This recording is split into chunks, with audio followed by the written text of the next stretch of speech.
Se vos parece, esperamos 2 minutos que falta Belén Lendoiro neste caso. Está chegando, Gracias.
Damos comezo á sesión extraordinaria do Pleno Municipal de Carballo para o 9 de decembro do ano 2025 cun único punto na orde do día, que é o traspaso da Unidade de Condutas Aditivas do Concello de Carballo á Comunidade Autónoma de Galicia, Sergas.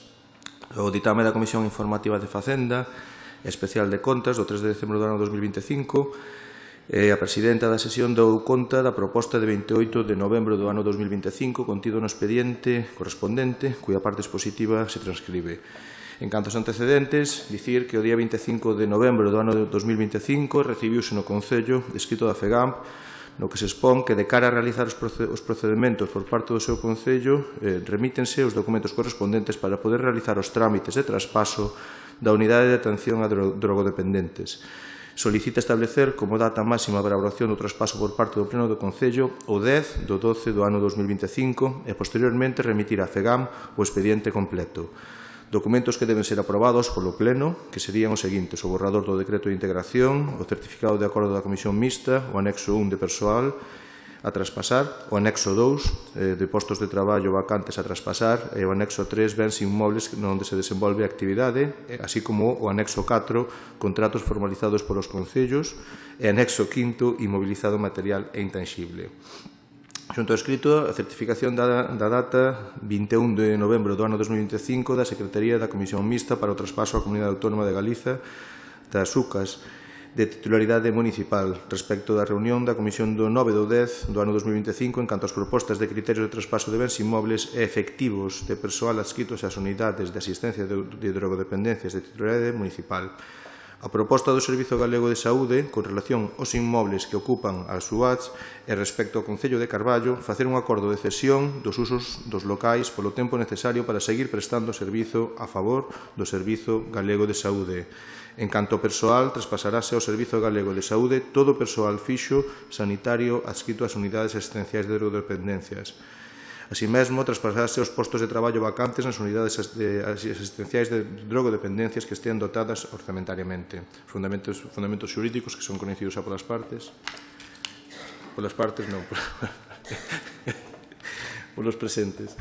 A vista dos antecedentes e fundamentos xurídicos citados, sometido o asunto a votación, a Comisión Informativa de Facenda Especial de Contas, por unanimidade dos seus membros, 11 ditamina favorablemente a proposta presentada e propón ao Pleno a adopción do seguinte acordo.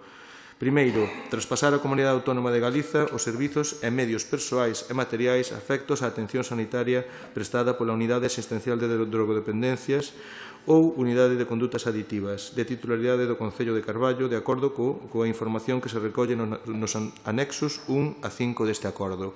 Segundo, aprobar o acordo da Comisión Mixta para o traspaso á Comunidade Autónoma de Galicia de tales unidades do día 9 do 10 do ano 2025 relativas propostas de criterios de traspaso de bens inmobles e efectivos de persoal adscritos ás unidades asistenciais de drogodependenciais da titularidade municipal, cuyo texto se reproduce e é coñecido polos grupos presentes. Por lo tanto, damos a voz ao Partido Socialista, se quere decir algo ou non. Bo día. Sí, simplemente nos apoiamos este acordo, alegrámonos de que por fin esta competencia impropia pois este nas mans de quen realmente é competente, visto que non hai ningún problema cos traballadores, a ca subrogación dos traballadores. Simplemente pois esperamos que ao longo dos próximos anos ou dos próximos tempos pois este tipo de competencias que son tan gravosas para o noso Concello vayan caendo nas mans de quen realmente ten a competencia para elas. Gracias. Polo Partido Popular. Simplemente manifestar que mantemos o sentido do voto pronunciado na comisión a favor e alegrámonos, entendemos que vai a salir por unanimidade, polo tanto, consideramos que é unha boa nova para este Concello, sin dúbida. Gracias. Neste caso, a concelleira de Servicios Sociais, quere dicir algo?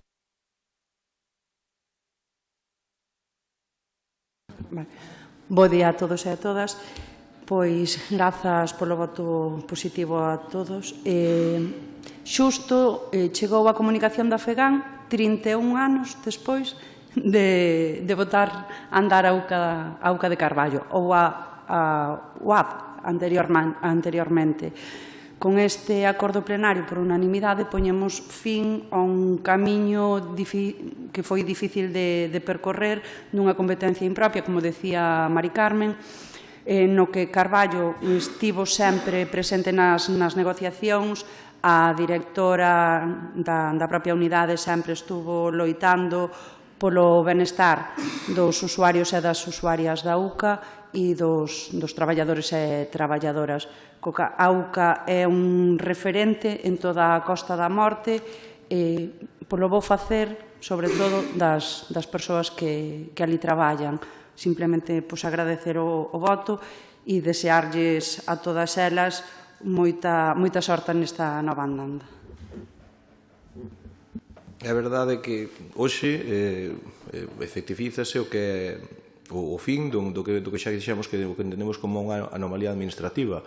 Como ben dicía a portavoz do Partido Socialista, estamos ante unha competencia impropia que foi asumida non só polo Concello de Carballo, son tamén por outros concellos, nun exercicio, creo que de responsabilidade, nunha época na que os temas que se tratan tanto na SUAZ como nas UCAs supoñen un problema moi grave e siguen a supoñer para a nosa sociedade. Eses problemas foron cambiando, foron evolucionando, algúns mantéñense, outros cambian, por lo tanto é imprescindible que estas unidades sigan a funcionar, pero tamén o que é lóxico é que sean integradas nos Sergas, onde debían haber estado desde o primer momento. Por lo tanto, agradecer o traballo realizado por todo o persoal da unidade de Carballo, centrándonos especialmente tamén, facendo unha mención especial á súa directora, a Lourdes, polo traballo increíble que fixo para conseguir esa integración e tamén polo propio traballo desempeñado durante estes anos de servizo. Nada máis, esperar que tamén se entenda que esa integración que neste momento é de persoal debe ser tamén unha integración física dado que se vai a facer un novo centro de saúde, o lóxico é que nese centro de saúde se contemple a posibilidade de integrar a UCA para conseguir que a integración sea total e normalizar unha situación que, como decimos, levaba 31 anos sen estar normalizada. Moitísimas grazas a todos polo voto favorable. Resolvese, polo tanto, o único punto por unanimidade de todos os grupos presentes. E damos por finalizado xa o pleno da sesión extraordinaria. Dicirvos que tedes encima da mesa o que son o calendario do ano 2026 con fotos da nosa vila e tamén a Sinfonía de Bergantiños, que esperamos que as disfrutedes porque eu creo que amosan moito o que somos e tamén o que queremos ser. Moitísimas grazas.